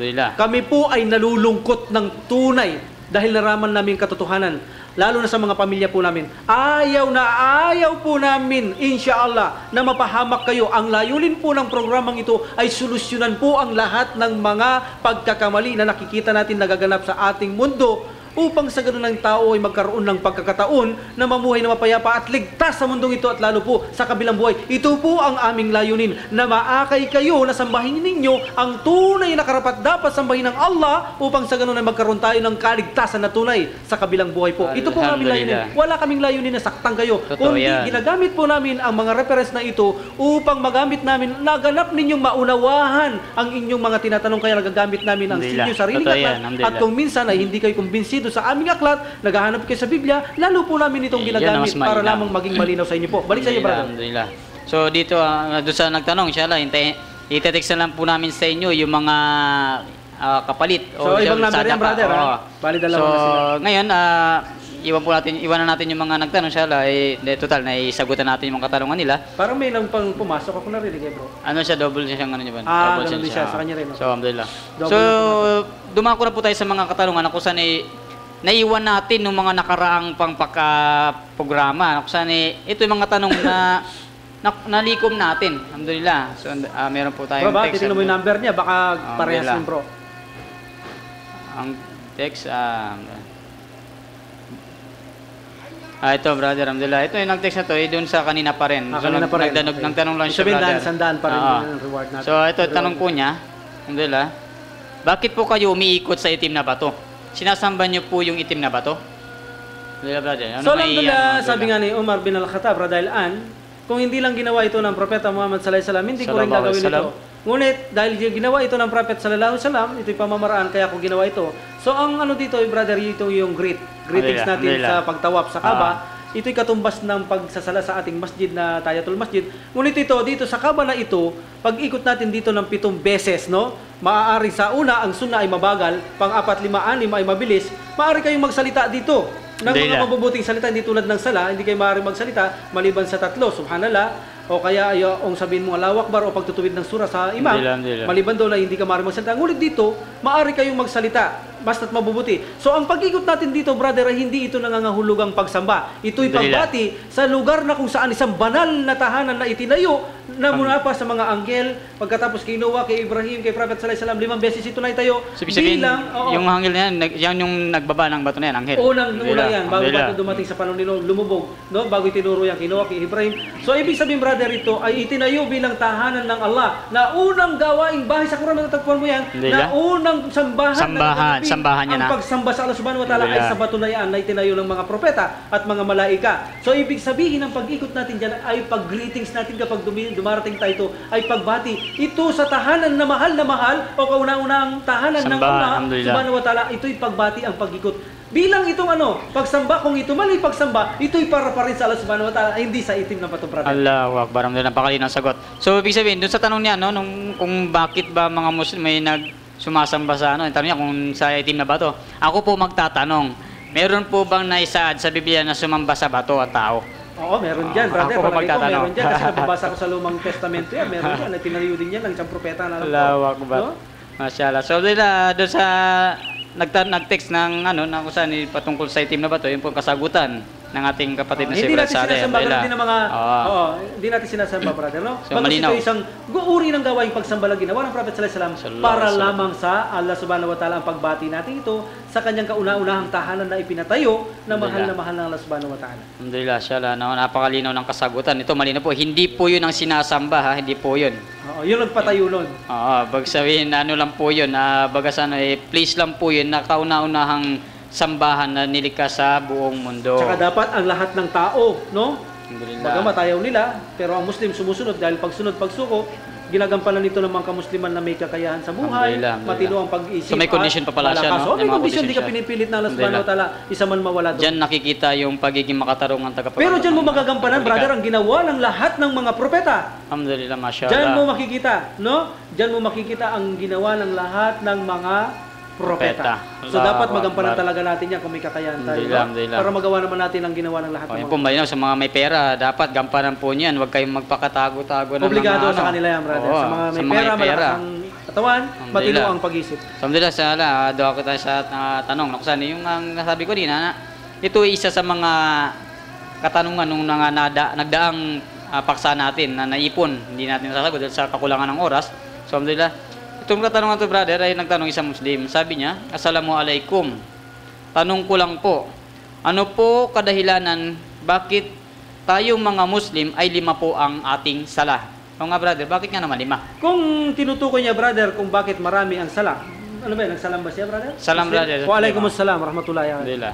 So kung itinutukoy niya yung sala bakit 5, ay napaksa na po natin nakaraan yan para magtagumpay ang tao. Madalas natin Naalala. maalala sa subhanahu wa ta'ala. Alhamdulillah, totoo yan. Pero kung ang itinatanong niya, bakit 5? Bakit Hindi 5? 6, Ba't hindi 6? 7. Oo. Ang sabi ng Allah subhanahu wa ta'ala, wa ma'utitu ilma illa kalila. Binigyan ko lang kayo ng kahalaman ng katiting lamang. So, hindi po natin alam kung anong wisdom nito. Maging ang Prophet sallallahu alaihi wasallam, hindi niya naipaliwanag ito, no? Hindi natin Alhamdulillah. alam kung anong wisdom, bakit 5 lang ang ating sala. Hindi 6, hindi 7. Ang Islam, brother, mayroon siyang principle na ganito, pundasyon. Alhamdulillah. May mga bagay na hindi natin kaya natin itong arukin sa ipaliwanag. kabila nito. Oo. Tulad halimbawa po, bakit 4 na raka ang duhur? Oo. Bakit na Tama, 2 tama. raka ang pajar? Malaking pagkakaiba. Anong dahilan? Bakit Alhamdulillah. hindi natin gawin 10? Bagamat Mas mainam yun, no? Mainam. Oo, mas Dapat mainam yan. ito'y pagdaras. Pero bakit 4? Bawal magbawas, bawal magdagdag. At bakit kapag tayo magsala, kailangan magwudo? Hindi pa pwedeng diretso na lamang. At kapag tayo ay naadat o Nag-break, nag-ihi, nag-break. nag-dumik, bakit kailangan pang magwudo? Marami po sa Islam na ang mga ganyang uri ng katanungan, hindi natin ang alam. Ang Allah subhanahu wa ta'ala nakakaalam. Higit na nakakaalam. Ngunit ang mahalaga ay sundin natin ang utos na ito. Kung anong wisdom na meron to, ang Allah subhanahu wa ta'ala nakakaalam. Ang nakakaalam. So mayroon Alhamdulillah. tayong prinsipyo sa Islam, pundasyon na ang katuruan, may mga aral sa Islam na wag na nating hanapin pa ng katanungan sapagkat hindi natin ito makakaya ng ipaliwanag maliban ng Allah subhanahu wa ta'ala. Bakit tayo Alhamdulillah. patandur, hindi 5? Bakit tayo nag-uwudo? Bakit tayo papasting 1 buwan lamang? Hindi natin gawin 2 buwan, mas mainam. Ang Allah pong nakakalam yan. Masyaallah, Hindi natin napakalinaw. pwedeng Alhamdulillah. bigyan ng kasagutan ng mga bagay na ang Allah lang ang tanging nakakalam Alhamdulillah. sa mga bagay na yan. So doon po sa nagtanong, sana nakikinig pa siya, no? Para kahit pa paano narinig niya yung sagot sa tinanong niya nakarampang paksa. So, alhamdulillah, ano pa tayong isang So brother, tanong baka dito, may brother? maidadagdag ka doon, brother. Inshallah, brother, tulad sinabi, malinaw na nga wala na tayong dapat isipin dahil unang-una, sasakop to sa mga al-gaib kung tawagin natin sa Islam, mga hindi natin pwedeng Meron namang algay binibigay ng Allah subhanahu wa ta'ala sa Prophet sallallahu alaihi wasallam. Ngunit ang mga Salam. ganyang bagay ay wala na yung kapaliwanagan. Pag Alhamdulillah. sinabi ng Allah subhanahu wa ta'ala, magsala ka ng 4 na rakaduhur, alhamdulillah. ano yan? Tsaka Pag isa sabihin mo, mo, ya Allah, ba't hindi 5, ba't di 6? Magaling pa ba tayo sa Allah subhanahu wa Lawak ta'ala? ba kita? Malinaw na, alhamdulillah. Apat na lang. So, doon po sa nagtanong, inshallah, yun po. So, dito brother, itong isang tanong dito ay nagmula pa nung nakaraan ni Paksa, na kusan ang kanyang numero ay 0929-727-3211. Pakiulit po sa mga number pong yan ay wala po silang sadaka na load.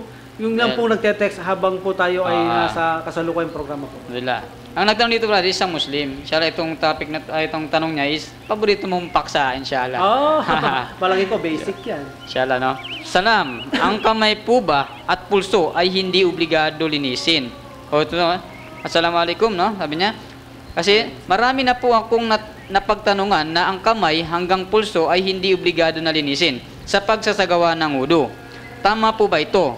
Kasi ang sugo ay ginagawa niya, hinugasan muna niya ang kamay bago muka. Alhamdulillah. Yun po yung tanong niya, kung hindi po ba obligado? Ang kamay po ba obligado at ang pulso sa paggugawa ng wudu? Ang obligado sa wudu, brother, kung pupunta kayo sa chapter 5 verse 6, makikita nyo doon, yun lang po ang mga pillars ng Obligatory, wudu. Pero mayroon din obligado sa sunnah. No, gaya ng pinapaksa ko sa Facebook ko, sa page ko, mayroon din dyan yung almuwala. Ibig sabihin dapat sunod-sunod ang pagka-arrangement ng wudu o kaya sigurado yung nababasa. Alhamdulillah. Ang lahat ng dapat ugasan, hindi yung may parte na hindi nabasa, hindi yan natatanggap. Obligatory yung mga yan. Obligatory siya. Pero pagdating sa kamay hanggang pulso, brother, ito ay rekomenda ng Prophet Muhammad sallallahu alaihi wasallam. Ibig sabihin kahit hindi mo gawin yan, magsimula ka agad sa mukha, wala itong problema. At ito pa rin, brother, dagdag sa ating mga kamusliman, ang bibig at ilong, ito ay malakas na opinyon na ito ay obligado. Bagamat hindi nabanggit sa Quran, hindi nabanggit sa Sunnah, ngunit abambo ito ginawa ng Prophet sallallahu alaihi wasallam at mga sahaba na inugasan lang bibig at ilong. At may mga hadith na suporta dyan na sinasabi kay, hindi ako nagkakamali, kay siya tayo, no? Na kapag siya ay maggagawa ng wudu, sumingot siya ng maraming tubig, maliban sa pag-aayuno o ba ng Ramadan, baka mabreak ka kasi. Exempted kahit hindi masyadong malinis ang ilong. Dahil sa gawang wudu, perfect. So dahil dito, makikita mo kahit nag-ayuno, hindi sila binigyan ng exemption ng Prophet sallallahu alaihi wasallam. Pero kahit konti, kahit hindi maging perfect ang paghugas, basta't mahalaga, makasingot kayo ng tubig. So ibig sabihin, pinapakita habang buhay ng Prophet sallallahu alaihi wasallam, ginagawa niya ito, kaya ayon kay Ibn Usaymin rahimullah at iba pang mga scholar, ito mas tamang opinion na ang ilong at bibig ay obligado na dapat tugasan ito. Pero ang kamay hanggang pulso, ito ay rekomenda lamang. Pero may hadith ang Prophet sallallahu alaihi wasallam na huwag niyong ilublob ito sa tubig kapag kayo ay bagong gising sa gabi. Ibig sabihin, natulog ka ng gabi, magising ka bago pajar, ay huwag nyo itong ilublob sa tubig maliban sa hugasan muna ito ng 3 beses ang kanang kamay at kanang kaliwang kamay dahil hindi nyo alam kung saan ito nakarating. Dahil nasabi ng Prophet sallallahu alaihi wasallam, idastaykada ahadakum min naumihi falayagmis yadahu fil ina'i hatta yagsilaha salasa fa innahu la yadri ay nabatat siyada. So ang batats dito yung tulog na gabi. Sabi ng mga scholar, kapag ikaw ay natulog ng gabi, ikaw at nagising, bago magtahajud o magpajar, huwag niyong ilublob ang mga kanang kamay at hanggang pulso sa tubig na yung gagamitin pagwudu, maliban hugasan muna. Ito ay obligado, brother. Obligado ay sa major scholar, obligado na huwag niyong ilublob ito maliban hugasan. Pero ang pangkaraniwang araw, no, kahit natulog ka, sabi nila madaling tanghali o ano paman, hindi ito obligado. Ito ay rekomenda na hugasan yung 3 times ang kanang kamay hanggang pulso at kaliwang pulso, brother. Bakit naging ano siya, brother? Natanong ko lang, no? Kung ano, bakit madaling araw lang? Anong purpose ba? Dahil hindi mo alam, sabi ng Prophet sallallahu alaihi wasallam, fa innahu la yadri aina batat yada. Yan po, malinaw. Alhamdulillah. Kung saan ito napadpad. Alhamdulillah. Mahaba kasi tulog to, brother. Masyaallah. Baka napadpad ito sa iyong bahagi ng private parts mo. May najis ka, magwudu ka, lagay mo sa tabo, ang yung tubig ay najis. Masisira. Hindi tanggap. Wudu mo, hindi tanggap ang salat. Yun po ang dahilan. Yun ang Bakit? Alhamdulillah. So, yun po yung tanong na yun. Yun po yung kasagutan niya. So, dako po tayo sa isang katanungan muli na kusani ang tanong po dito mula sa 0929-410-0095. Good AM po. Bakit sa tuwing magdarasal po ang mga Muslim ay sila po ay sumusubsob? So, alhamdulillah, mapagandang tanong, no? Inshallah, bigyan natin siya ng kahit na ilang... Sumusudyod siguro yan. Yung sudyod. Oh, yun yung katanungan kayo na, brother. Papatira pa. Abot, hindi sinabi, ba't si Jesus kasama ba dyan? Hindi sinabing ganun. Kanina, nasagot na natin yan. So dito po, bilang isa sa mga paraan po ng pagsamba sa Muslim, ang mga Muslim po ay hindi nag-iimbento ng pagsamba o tatawag na pagdarasal ayon sa reliyon ng Islam, lalo na sa pagsagawa ng samba o sa pagsamba sa Diyos, sapagkat ang pagpapatira pa po sa pagdarasal ay alinsunod po sa mga itinuro at ginawa ng mga sugo at propeta. Tulad na sinabi ng Allah subhanahu wa ta'ala sa chapter 22 verse 77, na sinabi niya na, o kayong nagsisisampalataya, magsiyuko kayo at magpatira pa at sambahin ninyo ang inyong Panginoon. So, dito po sa talata na to, sa chapter 77 verse chapter 22 verse 77, malinaw na pinag-utos ng Allah na tayo is magpayo po. Muslim pag-usapan dito. Dito, inutos niya na sa kanyang alipin o sa mga propeta, na pinutos din ng mga propeta na sumamba sila ng pagyuko at pagtira pa. So dito po, malinaw na ipinag-utos siya. Ito po yung isa sa mga sinusunod namin na paraan ng Allah subhanahu wa ta'ala. Alhamdulillah. So doon po sa sa isa pang dahilan, hindi naman po sa aming mga Muslim ginagawa mga ganyang kaparaanan. Alhamdulillah. Kung saan, ang paraan po ito ay hindi rin po sa amin. Dahil ganun din po sa inyo. Alhamdulillah. Ganun din po sa inyo mga Muslim, ay sa mga Kristiyano na makikita sa Biblia, mismo maraming mga propeta. Sa Biblia makikita natin na mismo mga propeta rin na ganyan din ang ginawa. Tulad nila Abraham sa Genesis 17:7, sa Moises at Harun sa mga bilang 20 hanggang 6. Jesus. Alhamdulillah. Doon po yung mga dahilan ako sa... Brother, papasukin natin sa linya. Alhamdulillah, mashallah. Mashallah, alhamdulillah. Assalamualaikum, brother. Assalamualaikum, mashallah. Assalamualaikum, brother. Andito po sa kabilang linya natin ang ating mahal na kapatid na si Aaron. Assalamualaikum, brother. Sanchez po, ating mga kapatid. Alhamdulillah. Mashallah. Alhamdulillah. Brother, assalamualaikum.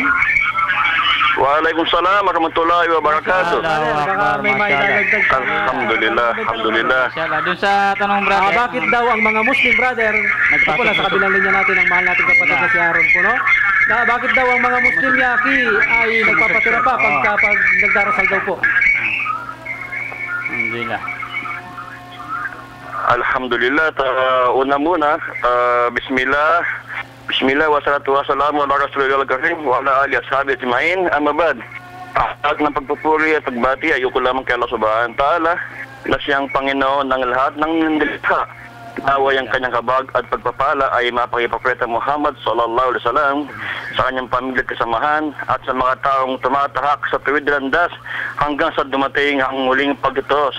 Binabati ko po ng assalamualaikum ating mga kapatid sa buong mundo na abot ng estasyon ito at magandang umaga po sa ating mga ginigiliw na nakikinig sa aming program. Ako po ay nalulugod kahit na po konting minuto na lamang ay alhamdulillah ako po ay nakapagpaabot. Brother Salet, konti na lang, ang minuto na lang, ako na lang ibabati sa inyo sa ating mga kapatid. Inshallah sa susunod na programa at makikibahagi ako sa inyo. Kahit paano ay nakaabot ako sa inyo, alhamdulillah. Pagkakataon, brother, ang tanong po ay bakit daw po ang mga Muslim ay nagpapatira pa kapag nagdarasal? Alhamdulillah. Alhamdulillah, una-una po, ang una-una katulad ng binanggit kanina ni Brother Musa sa Mateo 26:9, ang malinaw po ang pagkakabagin nila, sabi po dito, and he stepped a little bit further, and he spaced upon the ground, and he prayed. At siya po ay lumayo ng konti, at siya ay nagpatira pa. Pagpatira pa, tulad po ito, nagtanda po ito ng pagpapakumbaba na ginagawa ng mga Muslim. Binabalik ko lang po yung kanyang katanungan. Baba po pala yan, no? Opo. Ito po ay tanda po ng pagpapakumbaba, pagsamba sa kanyang naglikha. Yun po ang ibig sabihin dito, yung pong pagsudyod na ginawa ni Propeta Isa alayhi salam. Na katulad ng ginagawa ng mga Muslim na sila po ay nagpapatira pa, tanda po ito ng pagpapakumbaba sa pagitan ng naglikha at ng kanyang nilikha. Sapagat po si Propeta Isa alayhisalam. Napakataas po pala ang uri ng pagsambay ang ganyang sitwasyon o Alhamdulillah. formasyon. Opo, ito po yan. Ito po yan. Talaga po kinakailangan tayo. Bilang tayo mga alipin ng Allah subhanahu wa ta'ala, kinakailangan tayong magsujud o magpatirapa sa Kanya sapagkat wala naman tayong dapat sabihin maliban kay Allah subhanahu wa ta'ala bilang papasalamat sa mga biyaya na ipinagkaloob sa atin. Alhamdulillah. Alhamdulillah. Kaya nga po, mga Muslim lamang ang nagpapatirapa sa Kanya na sana, inshallah, ay maging mabuksan ng mga puso ng mga taong wala pa sa Islam at nasa ganon ay maramdaman nila sa kanilang puso ang tamang pagsamba, tamang pagkilala sa nag-iisang tagapaglikha, ang tinatawag na sujud o pagpapatirapa. Alhamdulillah, konti na lang po ang aking minuto at pinagpapasalamat sa inyo. Samantalahin nyo na po, brother. Ano po? Kung mayroon pa kayong gusto sabihin, alhamdulillah, brother, bahagi nyo po ang inyong gusto. Alhamdulillah. Alhamdulillah. Alhamdulillah, hanggang dito lang po ako. Ito po ang inyong kapatid, si Brother Haron Sanchez. Ako po ibabati sa inyo. Assalamualaikum warahmatullahi wabarakatuh. Waalaikumsalam warahmatullahi wabarakatuh. Napalabitin po tayo sa mahal nating kapatid. Ano po? Alhamdulillah, yun po ang ating kapatid. Sa susunod inshallah, makapiling natin ng matagal-tagal. So kami rin po ay magpapaalam na rin po at sa susunod po, ito po ang sagot na aming ibibitin na kung saan ibinitin ko po talaga ito sapagkat ginawa ko pong special ang katanungang ito. Ano po? Ang sabi niya, si Jesus daw po ay Panginoon ayon sa Biblia. Si Jesus daw po ay Panginoon ayon sa Biblia. Kaya ba naming patunayan na si Jesus ay hindi Panginoon ayon sa Quran at Biblia? Ito po ang sasagutin naming unang katanungan inshallah. Sa susunod po na Miyerkules no po, ang sasagutin natin si Jesus daw po ay Panginoon ayon sa Biblia. Kaya ba nating patunayan sa Quran at Biblia na si Jesus ay hindi ito Panginoon? Ito ang kanilang katanungan, ito ang ating bibigyan unang tugon sa susunod po ng araw ng Miyerkules inshallah kung may buhay pa po tayo no po. So kami po ay pansamantala pong magpapaalam na po no po sa programang Islam ang Solusyon for Humanity na maririnig po o mapapakinggan sa tuwing araw ng Miyerkules sa ganap na oras na alas 10 hanggang alas 11:30 ng umaga po ito. Dito lamang po sa 98.3 FM Ismail Radio at para po sa via internet live po tayo www.ustream.tv/channel/radio-98-3.FM. Binabati po namin ang aming kapatiran ng Assalamualaikum warahmatullahi wabarakatuh at magandang hapon po sa ating mga kababayan sa pagkakataon Brother Musa bilang panguli. Inshallah. So, ganun po, muli po kami humihingi ng kapatawaran unang-una sa Allah subhanahu wa ta'ala kung kami man po ay may nasabi o nabanggit na di nais sa Kanya at ganun din po sa ating mga tagapakinig na kung saan humihingi rin po kami ng paumanhin sa mga hindi nakaabot ng mga ng ating mensahe inshallah no at ganun din po sa mga nasaktan kung meron po nasaktan inshallah o nagkaroon ng hindi tamang pagkakaintindi sa ating programa kami po ay humihingi ng paumanhin alhamdulillah. So sa muli po subhanakallahumma bihamdik wa asyhadu an la ilaha anta astaghfiruka wa atubu ilaik. Wassalamualaikum warahmatullahi taala wabarakatuh.